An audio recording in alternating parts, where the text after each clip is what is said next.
जय जगन्नाथ जय माँ लक्ष्मी समस्तଙ୍କର मंगल करंतु।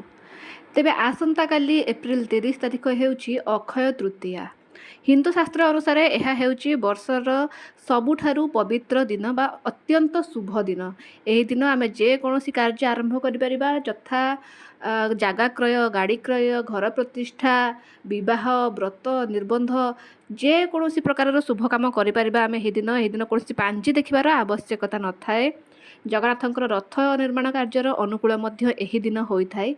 तेबे एही अक्षय तृतीया रे आमे लक्ष्मी एवं कुबेरंकु पूजा करबा उचित। एहा द्वारा घरे धनर अभिवृद्धि घटी थाए। तेबे माँ लक्ष्मींकर पूजा करबा सहित एही दिन आउ केतेक छोट छोट नियम अछि जहाकु पालन करबा द्वारा घरे धन धान्यर केबे भी अभाव रहइबा नाही। घरे धन संपद ऐश्वर्य परिपूर्ण होई रहिबो। तेबे चालंतु जानिबा अक्षय तृतीया दिन केउ केउ स्थान रे घरे दीप जालिबा द्वारा आम घरे कोनोसी प्रकारर अभाव रहिबो नाही।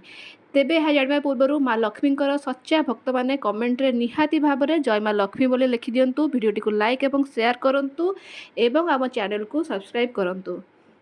ତେବେ ଅକ୍ଷୟ ତୃତୀୟା ଦିନ ଆପଣ ନିଜର ଘରର ଦ୍ୱାରବନ୍ଧ ସାମ୍ନାରେ କିମ୍ବା ଘର ସାମ୍ନାରେ ଲିପାପୋଛା କରନ୍ତୁ। ଘର ମଧ୍ୟ ଲିପାପୋଛା କରନ୍ତୁ।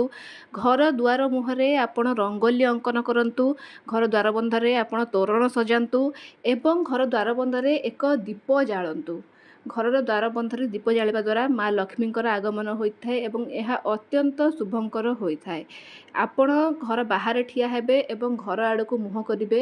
ଆପଣଙ୍କର ଡାହାଣ ହାତ ଦିଗରେ ବା ଡାହାଣ ପାର୍ଶ୍ୱରେ ଏହି ଦୀପକୁ ଜାଳିବେ। ଘରର ବାମ ପାର୍ଶ୍ୱ, ଘରୁ ବାହାରିଲା ବେଳେ ବାମ ପାର୍ଶ୍ୱ ଏବଂ ଘରୁ ପ୍ରବେଶ କଲାବେଳେ ଡାହାଣ ପାର୍ଶ୍ୱ ହୋଇଥିବା ଦରକାର। ଯଦି ଆପଣ ନ ଜାଣିପାରିବେ ତେବେ ଘରେ ବାହାରେ ଠିଆ ହେବେ, ଆପଣଙ୍କ ମୁହଁ ଘର ଭିତର ଆଡ଼କୁ ବା ଦ୍ୱାରବନ୍ଧ ଆଡ଼କୁ କରିବେ ଏବଂ ଡାହାଣ ହାତରେ ଅର୍ଥାତ୍ ଡାହାଣ ପାର୍ଶ୍ୱରେ ଆପଣ ଏହି ଦୀପ ଜାଳିବେ। ଏହା ଅତ୍ୟନ୍ତ ଶୁଭଙ୍କର ହୋଇଥାଏ। ଦ୍ୱିତୀୟଟି ହେଉଛି ରୋଷେଇ ଘର।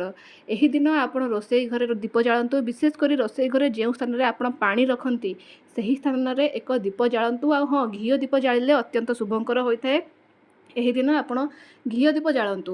ଦ୍ୱାରବନ୍ଧରେ ହେଉ କିମ୍ବା ରୋଷେଇ ଘରେ ହେଉ ଆପଣ ଘିଅର ଦୀପ ଜାଳନ୍ତୁ ଏବଂ ଯେକୌଣସି ଦୀପ ଜାଳିପାରିବେ। ମାଟି ଦୀପ ହେଉ କିମ୍ବା ପିତ୍ତଳ ଦୀପ ହେଉ ଯାହା ବି ଆପଣ ଚାହିଁବେ ଜାଳିପାରିବେ। କିନ୍ତୁ ଏହି ଅକ୍ଷୟ ତୃତୀୟାରେ ମାଟି ଦୀପ ଘରକୁ କିଣିକିରି ଆଣିବା ଅତ୍ୟନ୍ତ ଶୁଭ ହୋଇଥାଏ। ଯଦି ଆପଣ ସୁନା ରୂପା ଇତ୍ୟାଦି କିଣିପାରୁନାହାନ୍ତି ଯେହେତୁ ତା'ର ଦାମ୍ ଅଧିକ, ତେବେ ଆପଣ ଚାହିଁଲେ ମାଟିର ଦୀପ ଆପଣ ଏହି ଦିନ ଘରକୁ କିଣି ଆଣିପାରିବେ ଏବଂ ଏହାକୁ ଜଳାଇ ପାରିବେ। ଏହା ମଧ୍ୟ ଅତ୍ୟନ୍ତ ଶୁଭଙ୍କର ହୋଇଥାଏ।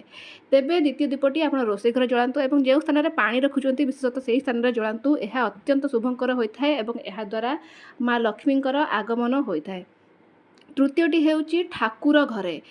ଅକ୍ଷୟ ତୃତୀୟା ଦିନ ଆପଣ ଠାକୁର ଘରେ ଠାକୁର ପୂଜା ସାରି ନିହାତି ଏକ ଦୀପ ଜଳାନ୍ତୁ। ଏହାକୁ ମାଁ ଲକ୍ଷ୍ମୀଙ୍କ ଉଦ୍ଦେଶ୍ୟରେ ସମର୍ପିତ କରନ୍ତୁ। ଏହା ଅତ୍ୟନ୍ତ ଶୁଭଙ୍କର ହୋଇଥାଏ ଏବଂ ଏଠାରେ ମଧ୍ୟ ଘିଅ ଦୀପ ଜାଳନ୍ତୁ। ଏହା ଅତ୍ୟନ୍ତ ଶୁଭଙ୍କର ହୋଇଥାଏ ଏବଂ ଏହି ଦିନ ଆଉ ଏକ ବିଶେଷ ଉପଚାର ଆପଣ କରିପାରିବେ। ଏହି ଦିନ ଆପଣ ଅଶୋକ ଗଛ ମୂଳରେ ଏକ ଘିଅ ଦୀପ ଜଳାନ୍ତୁ। ଦୀପଟି ଜଳାଇ ସାରି ଆପଣ ଅଶୋକ ଗଛ ପାଖରେ ନିଜର ମନସ୍କାମନା କୁହନ୍ତୁ। ଦେଖିବେ କିଛି ଦିନ ମଧ୍ୟରେ ଆପଣଙ୍କର ମନସ୍କାମନା ନିଶ୍ଚିତ ଭାବରେ ପୂର୍ଣ୍ଣ ହେବ। ଏହି ଉପାୟଟି ମଧ୍ୟ କରନ୍ତୁ, ଦେଖିବେ ନିହାତି ଆପଣ ଉପକାର ପାଇବେ। ଏକ ଅଶୋକ ଗଛ ମୂଳରେ ଯଦି ଆପଣଙ୍କ ବାଡ଼ିରେ କୌଣସି ଅଶୋକ ଗଛ ଥିବ କିମ୍ବା ପାଖରେ କୌଣସି ଅଶୋକ ଗଛ ଥିବ, ଅଶୋକ ଫୁଲର ଗଛ, ସେହି ଗଛ ମୂଳରେ ଏକ ମାଟିର ଦୀପ ଜଳାନ୍ତୁ ଏବଂ ନିଜର ମନସ୍କାମନା କହି ମୁଣ୍ଡିଆ ମାରନ୍ତୁ। ଦେଖିବେ ଆପଣଙ୍କର ମନସ୍କାମନା ନିଶ୍ଚିତ ପୂର୍ଣ୍ଣ ହେବ। ତେବେ ଅକ୍ଷୟ ତୃତୀୟାରେ ଏହି ତିନୋଟି ସ୍ଥାନ ଯଥା ଦ୍ୱାରବନ୍ଧ, ରୋଷେଇ ଘର ଏବଂ ଠାକୁର ଘରେ ନିହାତି ଗୋଟିଏ ଗୋଟିଏ ଦୀପ ଜାଳନ୍ତୁ। ଏହା ଅତ୍ୟନ୍ତ ଶୁଭଙ୍କର ଏବଂ ଏହାଦ୍ୱାରା ମାଁ ଲକ୍ଷ୍ମୀଙ୍କର ଆଗମନ ହୋଇଥାଏ। ଏହାଛଡ଼ା ଏହି ଦିନ ଆପଣ କ୍ଷୀରି ଭୋଗ କରି ମାଁ ଲକ୍ଷ୍ମୀଙ୍କ ପାଖରେ ଲଗାନ୍ତୁ। ଏହା ମଧ୍ୟ ଅତ୍ୟନ୍ତ ଶୁଭଙ୍କର ହୋଇଥାଏ। କ୍ଷୀରି ଭୋଗ ବା କ୍ଷୀରି ମାଁ ଲକ୍ଷ୍ମୀଙ୍କର ଅତ୍ୟନ୍ତ ପ୍ରିୟ। ତେଣୁ ଏହି ଦିନ ଆପଣ ଅରୁଆ ଚାଉଳରେ କ୍ଷୀରି ତିଆରି କରି ମାଁ ଲକ୍ଷ୍ମୀଙ୍କୁ ଭୋଗ ଲଗାଇ ସେହି ଭୋଗକୁ ସପରିବାର ଖାଆନ୍ତୁ। ଦେଖିବେ ଏହା ମଧ୍ୟ ଅତ୍ୟନ୍ତ ମଙ୍ଗଳ ହୁଏ। ଏହାଛଡ଼ା ଏହି ଦିନ ଆପଣ ଛତୁଆ ଖାଆନ୍ତୁ। ଛତୁଆ ମାଁ ଲକ୍ଷ୍ମୀଙ୍କର ଅତ୍ୟନ୍ତ ପ୍ରିୟ। ତେଣୁ ଏହି ଦିନ ଆପଣ ଛତୁଆ ତିଆରି କରି ଘରେ ସମସ୍ତେ ପରିବାର ବର୍ଗ ମିଶି ଖାଆନ୍ତୁ କିମ୍ବା କାହାକୁ ଦାନ ମଧ୍ୟ ଦେଇପାରିବେ। ଜୟ ମାଁ ଲକ୍ଷ୍ମୀ।